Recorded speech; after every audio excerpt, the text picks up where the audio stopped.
Lo primero es que la Corte Suprema de Estados Unidos no ha estado involucrada en decisiones sobre una elección presidencial desde el año 2000. Nunca hasta el día de hoy la máxima corte del país ha evaluado la cláusula de insurrección que establece la enmienda 14 de la Constitución de Estados Unidos. Eso es, por supuesto, lo que revisan en la audiencia de este jueves. Y la pregunta que buscarán responder es si Donald Trump debe ser o no descalificado de la boleta electoral por supuestamente haber violado esa cláusula de la Constitución en el año 2020 cuando intentó revertir los resultados electorales en los que perdió frente a Joe Biden, y posteriormente en 2021 cuando se le acusa de supuestamente alentar el asalto al Capitolio estadounidense que cometieron sus seguidores. Trump, quien es favorito de acuerdo con todas las encuestas para convertirse en el candidato oficial del Partido Republicano de cara a las presidenciales de noviembre de este año, fue inhabilitado del proceso de primarias en el estado de Colorado,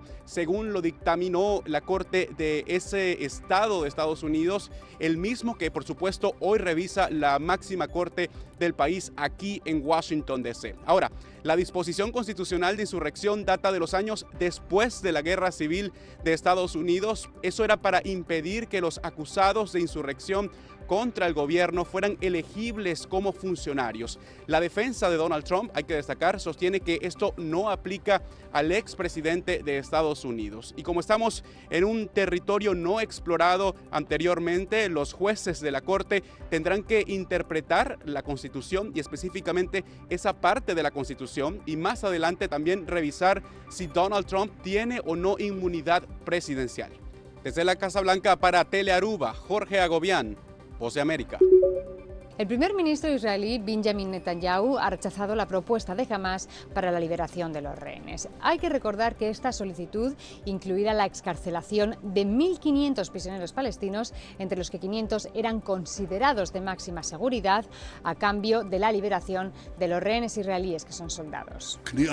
Ceder a las extrañas exigencias de Hamás no solo no conduciría a la liberación de ellos, sino que llevaría a otra masacre. Propuesta que Hamás asegura haber hecho a nombre del pueblo palestino en Gaza.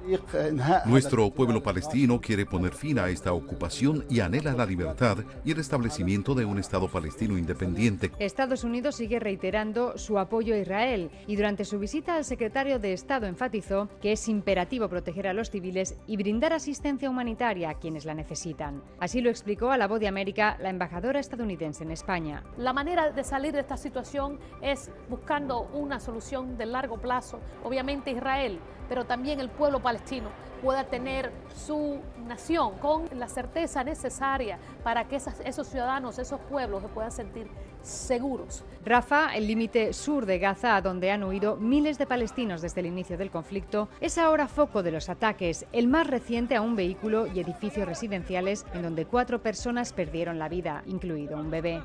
Si los ataques que hemos visto en el norte y en el centro de Gaza ahora se trasladan a Rafah, las consecuencias serán catastróficas y casi demasiado catastróficas para imaginarlas. UNRWA, agencia acusada por la supuesta participación de sus empleados en los ataques de Hamás del 7 de octubre, está esperando los resultados de las investigaciones. El secretario general de la organización, por lo pronto, ha reiterado su apoyo a la agencia y ha dicho que esta es la columna vertebral de todo el trabajo humanitario que se desarrolla en Gaza. Pilar Cebrián, Voz de América, Tel Aviv. Nicaragua es considerado el país más corrupto de América Central y el segundo más corrupto de América Latina, según un reciente estudio de la organización Transparencia Internacional, que cada año evalúa a 180 naciones del mundo. Un país autoritario, donde no hay controles, donde no hay pesos y contrapesos característicos de una democracia, a que la corrupción sea más expansiva. Y eso es lo que sucede en Nicaragua. Así explica el exdiplomático costarricense Ricardo Lizano la posición que ocupa Nicaragua. El país además se encuentra entre los 9 más corruptos del mundo, según Transparencia Internacional. Lizano refiere que, por el contrario, Costa Rica es el mejor evaluado en Centroamérica. Costa Rica pues tiene la capacidad de que aquellos que incurren en actos de corrupción sean coartados por la ley. Además de Venezuela y Nicaragua, en la lista de los países más corruptos aparecen Haití, Siria, Corea del Norte, Somalia, Sudán del Sur y Libia. El abogado Héctor Mairena refiere que hay algo en común entre estos países con respecto a la corrupción. El dinero público, los recursos son utilizados en beneficio de unas cuantas personas allegadas al régimen en Venezuela, tal como ocurre en Nicaragua. El gobierno de Nicaragua no se ha referido a este informe de Transparencia Internacional. Donaldo Hernández, Voz de América.